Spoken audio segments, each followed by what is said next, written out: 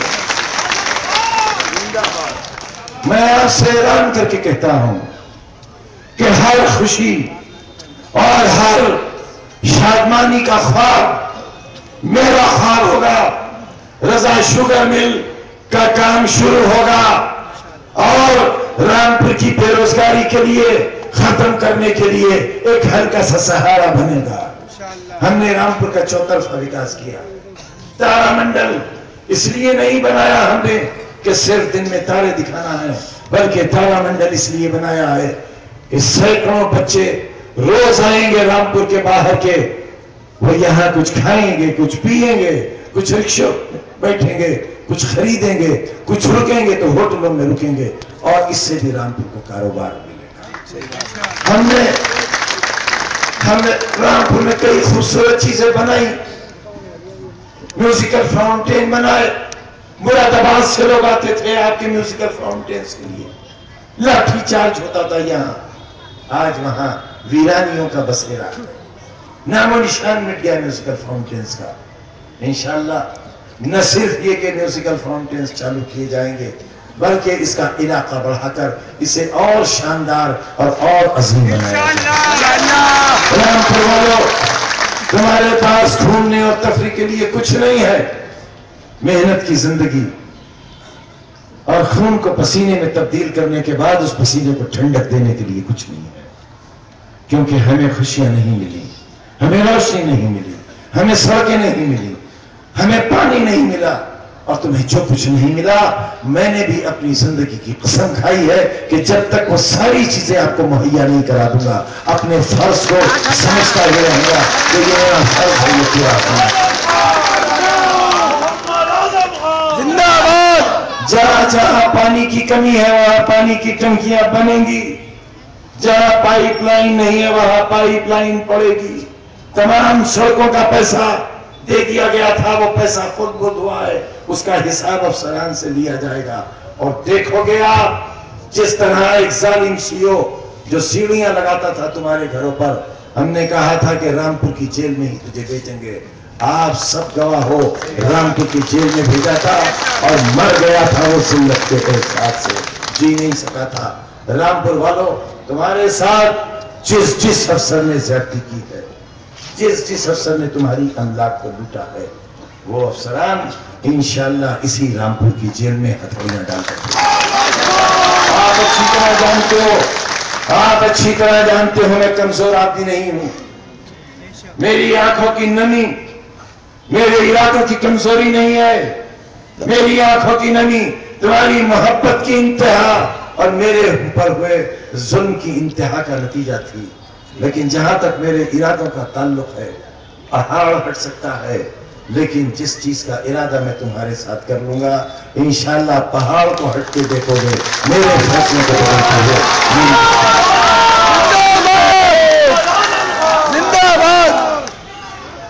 حقیقت کہہ رہا ہوں، خوش بیانی مت سمجھ لینا، حقیقت کہہ رہا ہوں، خوش بیانی مت سمجھ لینا، بہاریں لوٹ آئیں گی، بنا دو باغ ماں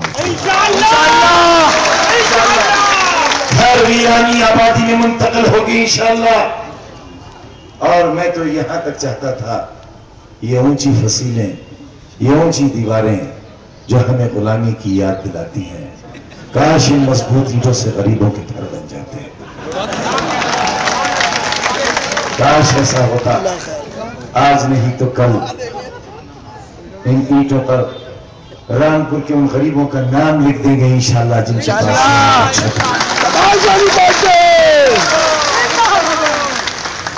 آپ کے شہر کو بہت خوبصورت بنائیں گے، روزگار کے ذرائع فراہم کریں گے۔ کہتے ہیں کہ کوئی کارخانہ لگائیں اعظم خان، ٹھیک ہے لگا دیں گے۔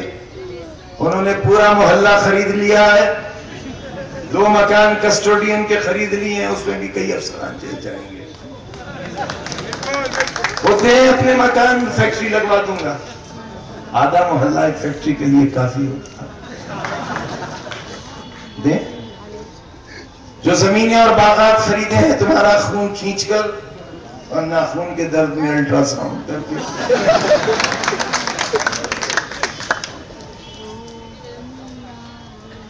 ہم پولیس سے تو نہیں ڈرتے ہیں بھائی، نہیں ڈرتے ہیں نا؟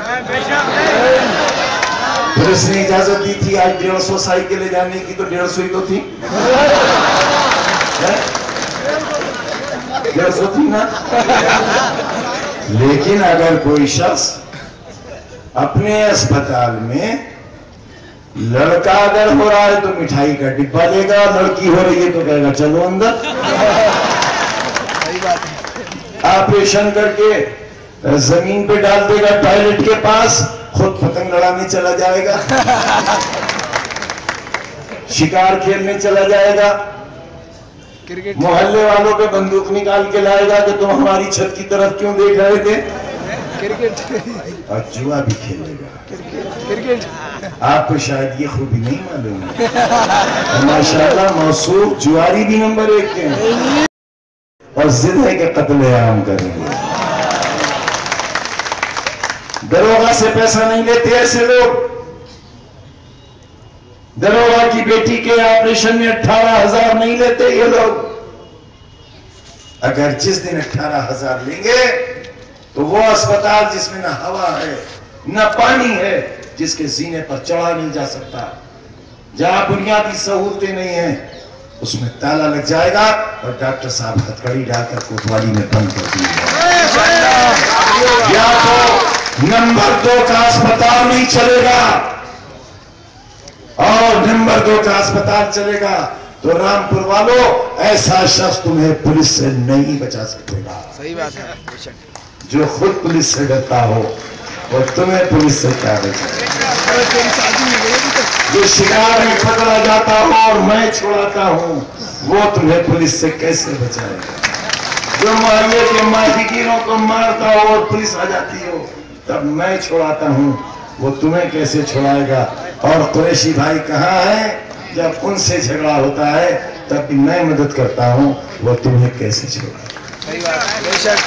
ابھی تو 3 تاریخ کے بعد ہو سکتا ہے ایک آدھ مسئلہ ایسا ہو جائے کہ مجھے انہیں بھی چھوڑانا پڑے۔ اسی کے ساتھ کیونکہ 5 بجنے والے ہیں، 5 بج گئے،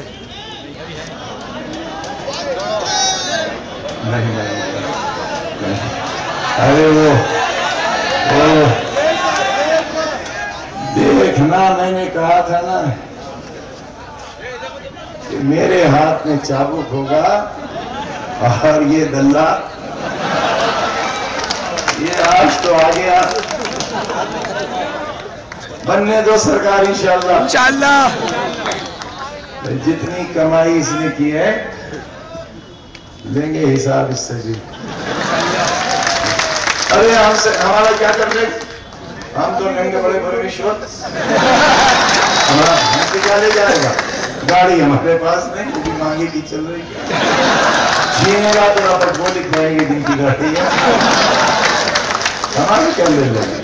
لیکن ہم چپٹ گئے تو کیا ہوگا؟ بدلہ لینا ہے انشاءاللہ، رامپور کے دشمنوں سے بدلہ لینا ہے انشاءاللہ، دولت کی طاقت سے اور غریب رنگوں والوں کی تقدیروں کو برباد کرنا چاہتے ہیں، ان کی دولت کو پیروں سے مسل دینا ہے، اس کو ذلیل کر کے باہر نکالنا ہے۔ آواز تو ہمیں ہے، آواز تو انقلاب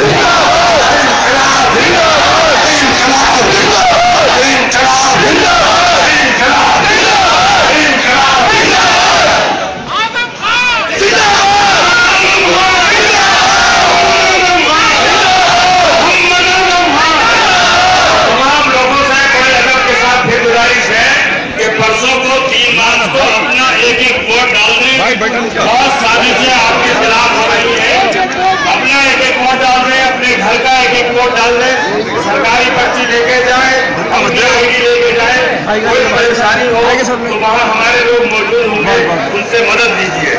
بہت بہت شکریہ۔ اس کے سبھا کے صدر جو بار ایسوسیشن کے صدر ہیں کرنیل سنگھ صاحب، ان سے گزارش ہے کہ وہ آپ حضرات سے